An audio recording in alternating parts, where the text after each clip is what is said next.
Thanks for tuning in to the Trap House Podcast. Now a quick word about our sponsors. We have Duke Traps. Check out duketraps.com. Duke manufactures over 40 different models of cage traps, coil spring traps, long spring traps, and body grip style traps. Also, my personal favorite, they have the Duke dog proofs. They come powder coated, perfect on the line. Check out duketraps.com and you won't be disappointed. We have J3 Outdoors, maker of the Hags Bracket, all American made products. Check out their website, j3o.com, and you will not be disappointed. They have everything from your bait holders, your spring clips, your tail hooks, the universal locks, the list goes on. Especially if you're a water trapper, you want to check this website out. That's j3o.com. We also have Top Lot Stretcher Company with us. Check out their website at toplotstretcherco.com. Top Lot Stretcher Company handles all your wooden stretcher needs, along with pelt handling supplies and trapping supplies. Check out their website at toplotstretcherco.com. And representing all the girls in the trapping world, we have Trapping Girl Inc. with us. Check out their website, trappinggirlinc.com. They have awesome apparel for the females. There's also kids apparel, lures and baits, things you could use out in the field. Check out their website, trappinggirlinc.com. And there's only one true way to start out the trap line in the morning, and that's with a nice hot cup of coffee from traplinecoffee.com. Check out their numerous collections. They have Trapline Blend, a Kodiak Blend, and my favorite, a Cherry Red Blend, all available at traplinecoffee.com. Also, be sure to check out Weeby Knives. That's weebyknives.com. They have skinning knives, fleshing knives, all your fur handling tools. Check out weebyknives.com. Need a place to sell your fur? Check out Groenewold Fur and Wool Company. They're the largest and most experienced direct receiver of wild fur with over 50 plus years of experience. Their website is gfwco.com. And last but not least, Hoosier Trapper Supply. Check out our website, HoosierTrapperSupply.com, home of the Top Dog Predator Bait and Jet Fuel Predator Lure. We got all your trapping needs, trapping scents and baits, deer scent, and apparel. Check out HoosierTrapperSupply.com. All right, everyone, welcome back to the Trap House Podcast. We're up early here today to talk to Guy Groenewold. And it sounds like you got some, pretty exciting news of the future of the fur business and what's happening in the world right now. So thank you for being on. Sure. Yeah, I would say, I mean, since the pandemic has happened, we've had three sort of, you might say rallies in the fur business. And the first one would have been in 2020. And, it rallied from, if you remember, right, in that summer of 2020, all of a sudden, China reopened that fall when we were still pretty much closed down in the fall of 2020. And, it had been, I mean, fur was literally worthless in 2020 during the summer. And then it kind of violently rallied into the fall there, as far as going from worthless to worth something, and, kind of turned out to be kind of a decent winter. And then it just, we started getting some closings of retail closings in the north that winter. And then, that rally just kind of petered out and, had a pretty flat year the next year. And then a little bit last year during the winter, like right after they opened up the economy or I guess the country, post COVID, there was a kind of a rally after the after January 10th or whatever it was when they opened it, because everybody knew stores were going to be open and people went out and bought, and that kind of petered out in the spring after the Chinese New Year. All the mink that were came on auction this year, kind of it sort of sputtered, and that hurt the wild fur business. And now it's appearing that in the ranch mink business that the Chinese have, sort of realized, hey, there was 22 million mink, sold on auction last year. The major auctions that are left have announced their quantities for this year, and it's going to be around 16 million. So in other words, they bought 22 million to sell for this retail season. There's only going to be 16, even offered next year. And then that 16 is derived from like 7 million fresh, and the rest, around 9-10 million from people's goods that were either rancher goods or speculator goods or previously offered goods. So next year there will, as far as fresh goods, there's only going to be 7 million. And or I guess the succeeding year would be 7 million. So this coming season there'll be 16 and then 7 the next year. And people are very much aware of that. And they're already starting to see that they won't have some of the colors, some of the sizes, some of the qualities, going forward. They just won't be available. So the Chinese market has taken notice, and some people just won't sell their skins. And so it's definitely had a positive influence on the wild fur market. And you might say, well, why aren't Raccoon doubled? But from maybe even March, April, when things kind of started petering out, this year, as far as kind of the rally from the January, the exuberance of reopening, for us it has increased, because we saw a real lull in March, April, and it sort of sputtered along during the summer and started to pick up steam kind of late. But if you realize how the fur business works in China, we're at the end of the season. I realize we're just starting to trap now, we're just starting to sell some fur, but they're at their end of the season. So in other words, they start at the Chinese New Year. So that would be like this year it's around February, and 1st of February, and so everybody closes down then. And then when you come back from Chinese New Year, everybody starts to make their styles or their new patterns for the year, and they show those to retailers. So they'll come into our stores. We have 3 of them in China to buy skins, and they'll buy 10 skins. I see my invoices for the day, and there'll be 10 skins here, 10 skins there, and they make patterns. And then they price, and then they come into our stores and they price those goods. So the price is a little bit kind of good for the season. It's not truly good for the season, but it's going to be good for some time. And then they'll make those patterns, show those to the retailers. The retailers will start to make orders, hopefully in June, July. This year was a little later, in August.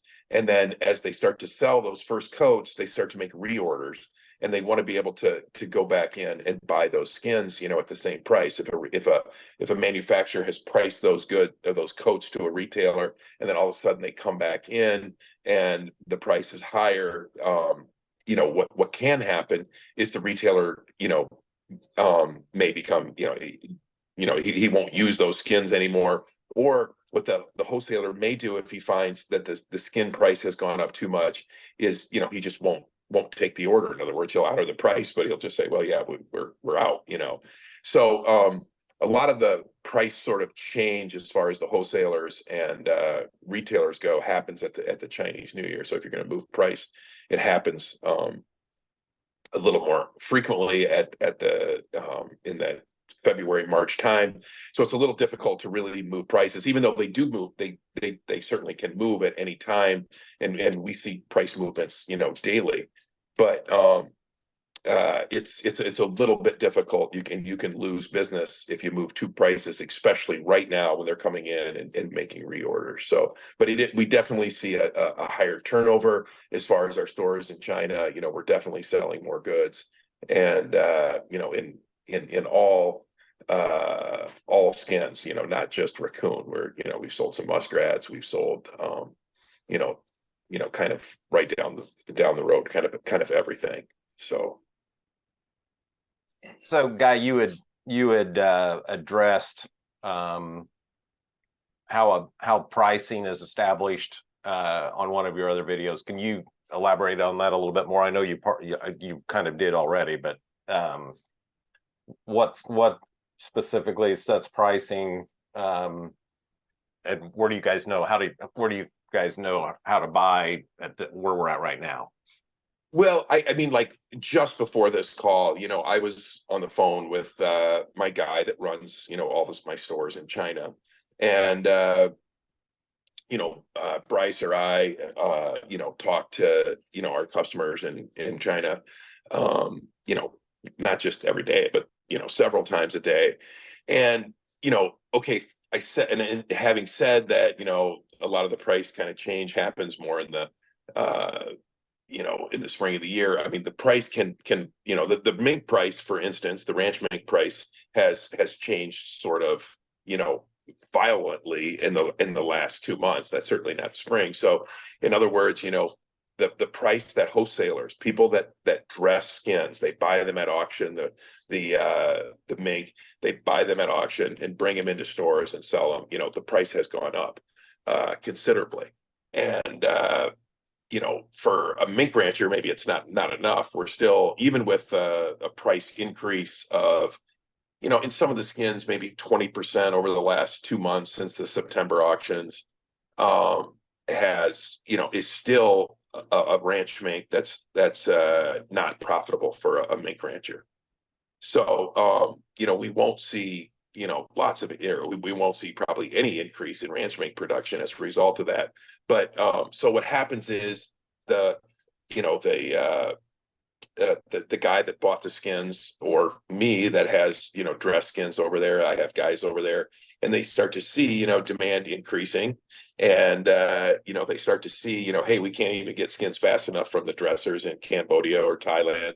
They start to, feel there's a competitive pressure to, to move prices up, or you'll just run out of skins. And that's what happens with me. I can't get goods there fast enough at sometimes.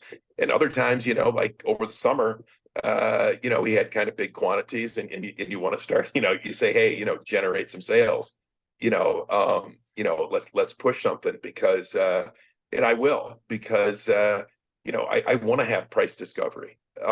Even though maybe I don't, you don't make as much, or you don't make anything, or you lose. I like to have, I like to know what the market is every day or every week. So I'm always telling my guys to, to be aggressive, to sell. And, when the price goes up, or when we start to see, quantities in our daily, we have a daily, I get how many skins are sold in China. When I start to see that go up, I say, hey guys, is this a chance to move prices up? Yeah. So, and I know it goes completely hand in hand on what the market is and what's being paid to the producer, the trapper. Are you concerned, or that there won't be enough production in North America? I mean, there won't be enough, production, in North America. 100%, there won't be enough. There wasn't enough last year. But the why you can't necessarily look at that as sort of a good thing for the market is this. First thing is we're getting this, a little bit of good news, because the ranch mink price is going up. Okay, so it's not because they're running out of raccoon.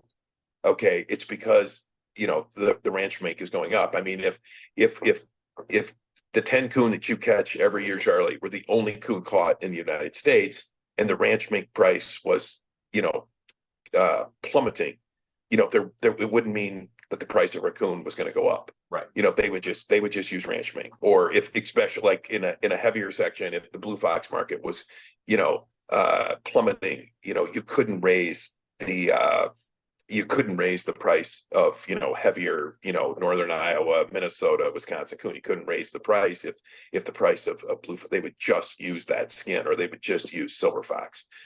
So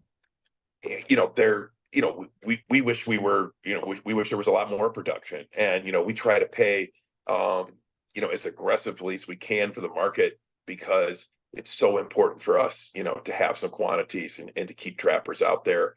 And we'd love to see the price get higher, so that we could have more production. And the other thing is, as far as I said, there was two things. The other thing is, that's not necessarily good for the market. One thing that we've done over the past 5 years is, we open these places in China, because if you don't have dress skins today in front of them, you will lose the market for your item.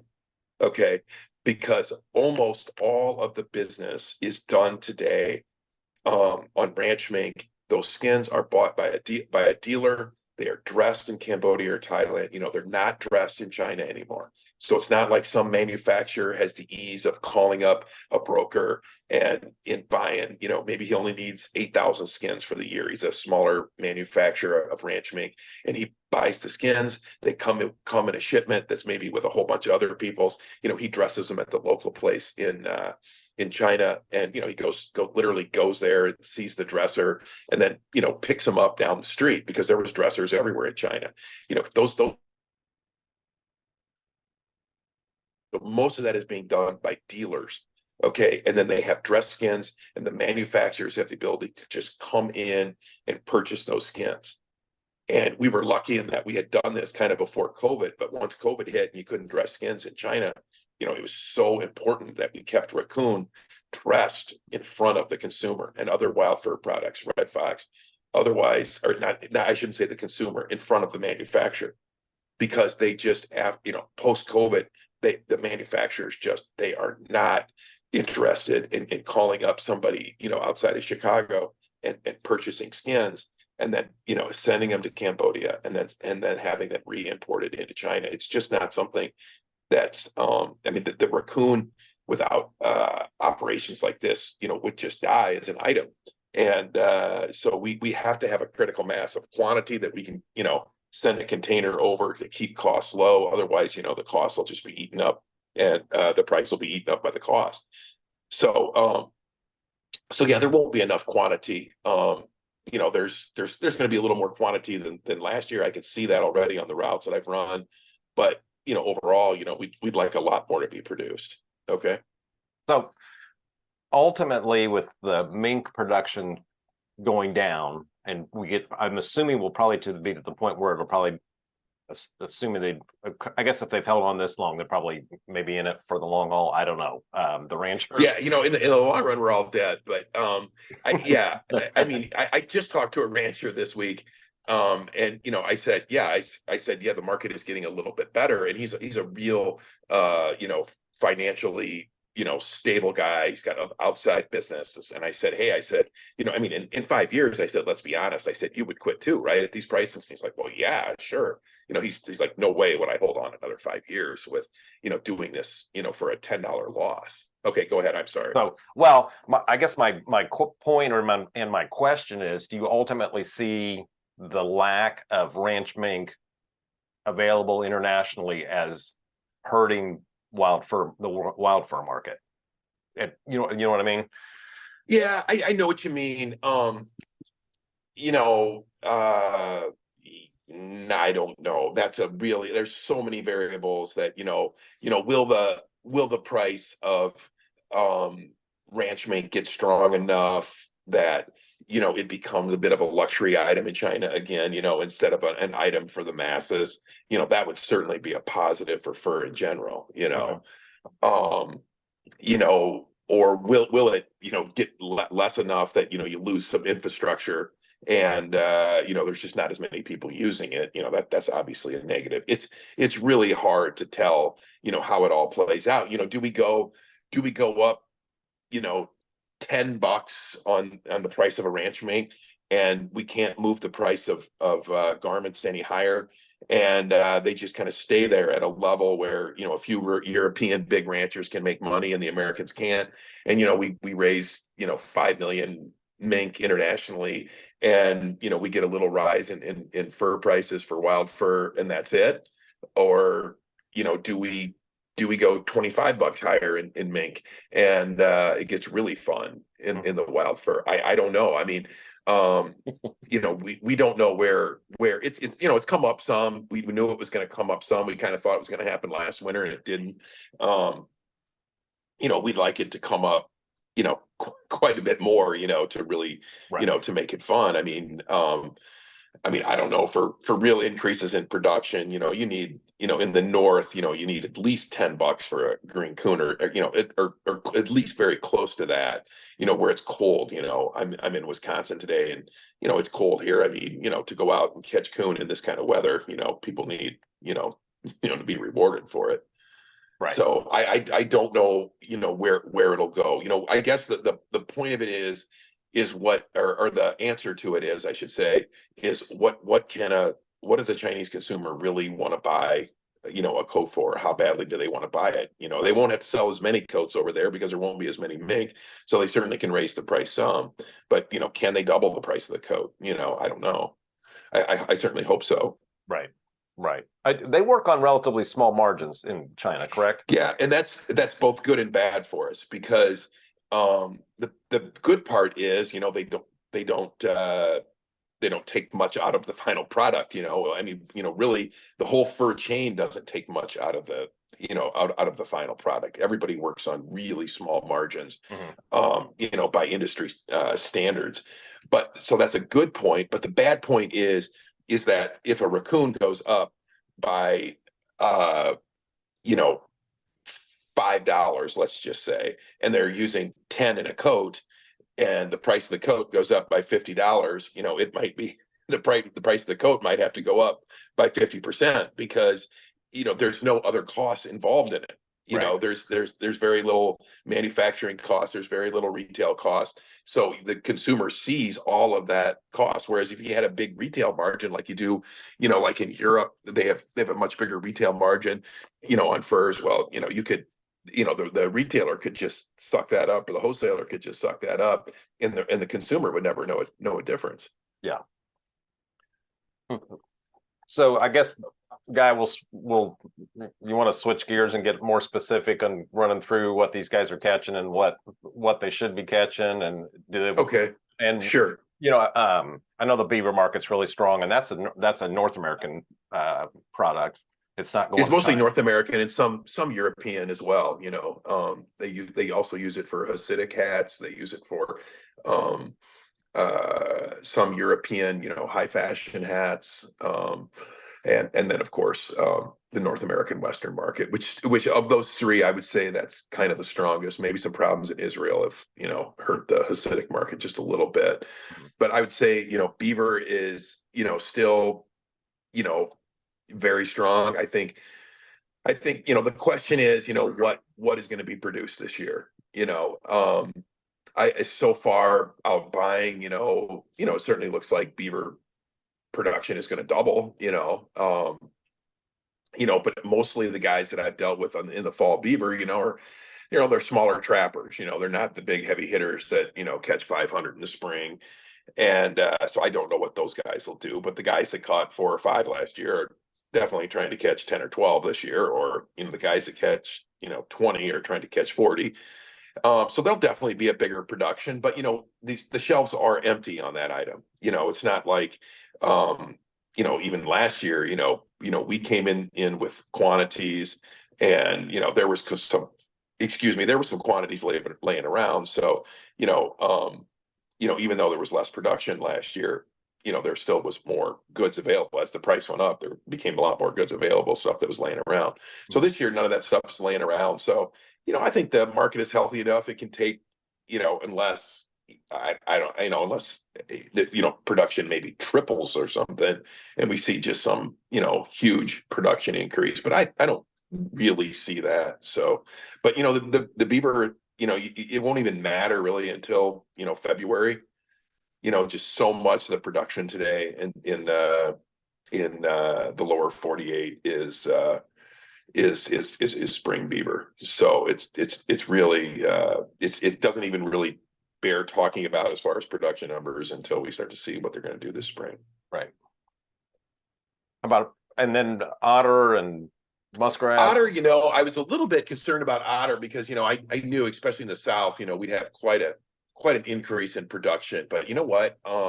We've sold some otter recently, and I actually like the item. I don't. We've actually come up in price even since the start of the year. What we were paying, we've come up a bit. So we'll be at least as strong as on otter as we were last year, and we were up a bunch from the year before last year. So otter, I would definitely target otter this year. I think it's a great item. Yeah. Muskrats. If you look at what their true price was, let's just say March, I mean, you could not sell a muskrat in March. You couldn't sell it. You couldn't sell it in China. I mean, you couldn't even get a person to entertain a bid. I mean, I told trappers on the route, I told them, I think I've been buying since I was 14. I ran my first fur route. So, I've been doing this for like, ever. And I had never seen it where couldn't sell a muskrat. I never. I remember in like, what was it, 2014, when the market was just horrible. You just needed to sell something, you could call up China, you just get a bid on rats, always. When it was just the absolute worst of the worst. But, last spring you could not get a bid. And I say since then, it's definitely improved. You can certainly sell muskrats now. And it's certainly not crazy, but we're like right now we're a $5 top. And compared to what I would have done in March, that's a totally different thing. Right. So that's, even though a trapper didn't see that because, a lot of the price movement happened sort of after he got done trapping last year or last, winter or last spring, kind of went, down and then has come back up some. So, so I'm, I'd be optimistic on muskrats as well, especially with the ranch meat, hopefully, moving up and hopefully moving up a little more. So. Right. And then you've kind of mentioned raccoons. Do you see all sections of raccoons having a value, or once you get to the south, they're just where it's over? Or Missouri types will be worth something. Yeah, all of Missouri will be. Of course, Iowa. The better section coon. It's still very tough on an eastern type raccoon. Problem is, obviously the color, but also, you end up with so many damages, in eastern types. The window of harvest is so small on an eastern coon because they start to deteriorate so quickly. And when you have import costs, tax costs, all those costs put in, it's just so much better to handle or advantageous to handle a better section raccoon, a higher value raccoon, because all those costs are the same on that cheap raccoon as they are on that good raccoon. And if you have some fallout or whatever, it's going to be on those poor raccoon, and then you end up eating all that cost. But all sections will certainly benefit, but the better sections certainly, Wisconsin, Iowa, Minnesota, Dakotas, Nebraska, we could certainly use that raccoon. And we're for the market, I think we are very aggressive to buy it. Yeah. So again, so these guys in the East can expect to at least. Yeah, I think so. I had a guy last night. He said, when can I? And he had scraped coon, and he said, when can I, keep trapping until, And I said, well.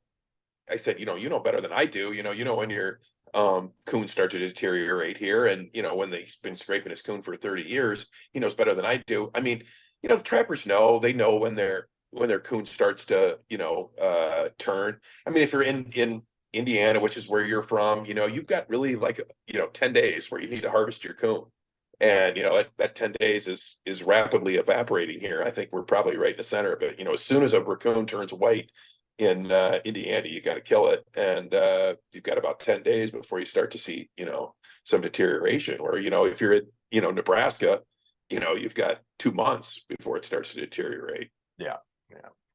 And then some of the other places in the East have a much longer time. In the Carolinas, their coon lasts a little longer. It's a little better coon.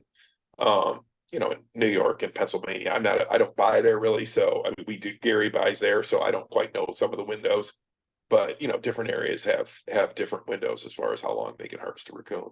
So that slaty blue coon prior to just being fully prime that's a more valuable coon than a later coon that's deteriorated and got springy, correct? Or is there still? Yes, certainly. Yeah, certainly. Especially in a good section. You take a slightly slaty coon from Iowa. I'd certainly rather have that than a coon that starts to get beat up. And I'd say that for your area as well. But blue coon, I don't, No, I want to, they just have very little value. Right. So we definitely want the guys to harvest stuff that's, right in their window. Yeah. Don't misinterpret the slaty blue coon as going out and trying Right. to. No, So, no. yeah. Foxes, red and gray foxes. Yeah. The gray fox is like almost becoming a non-item. There's just so, few caught anymore. But, I would say, if you look at really red fox for what they were, at the low, certainly we've come up from that. The price is a little bit better. I suppose the next item you're going to ask on is coyotes. And I'm a little more aggressive to buy coyotes, certainly in the West and in the heavier Western sections, we're interested in. I bought some coyotes last night I'm in Wisconsin. I bought some coyotes last night, and I'm not paying prices that are, super attractive, but at least, I don't mind having them on the truck, whereas, a year ago or 6 months ago, I wasn't that interested in even seeing one. We'll see what happens with the blue fox market. The coyote is definitely more a part of. It's kind of funny. The coyote is more a part of the blue fox, silver fox market than the red fox is. The red fox is it's really a shorter napped item that is used for garments and is more compared to a ranch mink today. So the fox market is maybe a little more clogged up with goods than the mink market is. So that's a little problematic for coyotes. But if we see the price movement in the mink, it'll help the ranch fox market, and it'll probably help the coyote market as well. Like I said, I'm a little more apt to buy a few coyotes than I was. Okay. Even consider some easterns. Yeah, yeah. It's a tough item. Yeah. But you've got, in the East, I have to throw you guys a little bit of a bone. You certainly have, Beaver, and maybe not so much in Indiana, but you've got Otter. Some of the areas, you went from a raccoon that didn't have hardly any value to having some value this year. The muskrat is maybe not back to where we'd like it, but it's certainly a positive, trending item. If you're a Pennsylvania, Maryland guy, you went from not being able to sell your red fox to now there's, it's certainly trending in the right direction. So yeah, it's certainly not where we'd like it. The fur business can get about, all about a buzz of, increasing prices. And, maybe the trapper doesn't see it that way, gosh, muskrats certainly aren't where we'd like them, but, for us, from, not being able to sell them, 6 or 7 months ago to, to being able to market them at, sort of respectable prices, that's a big deal. And I could choose not to share that, with a trapper, or I can. I feel like, why not just share it with it? Yeah, it is kind of decent, but it's coming from a very, poor start. So yeah. Some of the beaver caster, skunks, some of the more skunk market's great, very good. It's not an item that goes into the fur market per se. As a matter of fact, we've bought some skunks from around the world this summer that weren't being used in the fur market, so we brought them back here. It's a novelty item. There's just not that, it's a reflection of there not being many trappers, and so not many skunks are produced, and so yeah, the price has gone up. So yeah, the skunk market is very good. The caster market, I would say, out of everything, is the most negative.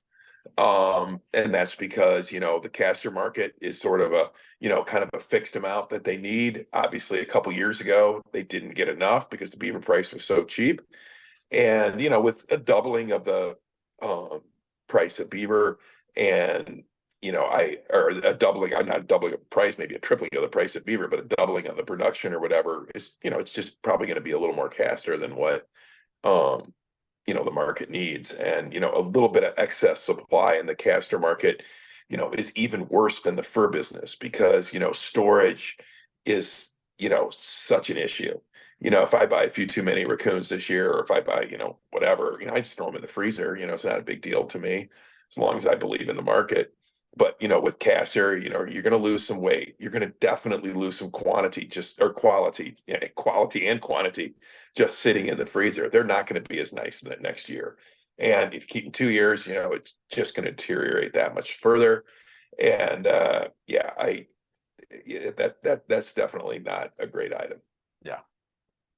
For some of the Northwoods trappers, how about in Western Marten and Fisher? And Marten and Fisher are great items this year. Love both of them. Both of them will be impacted by the ranch mink price, and just like like a muskrat, raccoon, red fox is kind of compared to like a brown or a black minx. That's the real biggest quantity produced in the world. I would say like a Fisher and a Marten are more compared to sort of like the maybe Otter shades of mink, the more scarce shades, the pastel colors, the very difficult mutations they make.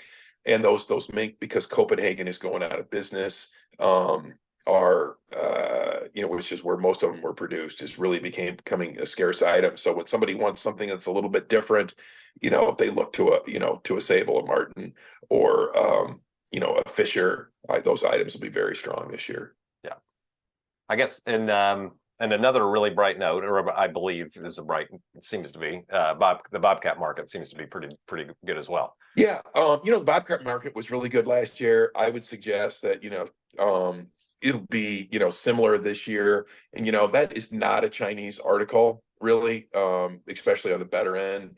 And but I definitely would not be, I don't think the Bobcat market is going to get stronger. I don't. In fact, some of the really best cats were maybe a little overpriced last year, and it's very difficult, to make money on that item. So I wouldn't say it's going to pull back, but I would say that we sort of we've had a pretty violent rally to the upside in the Bobcat market. I mean, commercial cats, they really didn't double. They were darn near, they darn near tripled or quadrupled, since they're low. And so, those prices are, I would say, like relatively stable. I don't look for much price movement because they've come up a lot already. Yeah, I mean they're still decent. Yeah, sure. So, decent property, sure. I guess, and these guys that are relatively new to that, ideally they need to catch them later in the season. I mean, they're sure, they prime late as compared to other sure items, it's more of a January item. Right. So anything we missed, Guy? Yeah, let's just hope for a really cold winter in China this year, because that's where most of these products go. And let's hope for a really stable political environment as far as trading with China goes. And I think maybe the rest will take care of itself. So yeah, anyway, I really appreciate you guys having me on. And let's hope we do this next year and we're we see higher fur prices. Okay, we've been doing this, I think this is the third or fourth year we've done that. Third year, I believe. There's been some downers for sure. So last year was a rough one. And then I remember the one year that we did it, and then like that was during COVID, and it was the fall after COVID, that 2020, when I said there was a rally. And then like the next day the Danish government announced they were killing off all those minks. So then we did another little segment, and there was quite a rally. And I talked about that earlier in the show, that for the next couple months, and then it kind of petered out. But yeah, let's hope this rally's for real. And let's hope we have a little fun this season. So yeah. Hopefully there's good depth to this market. So I'm ready for it. So, Yeah. Yeah. all right. Thanks a lot, guys. All right. Yeah. Appreciate it. All Thanks.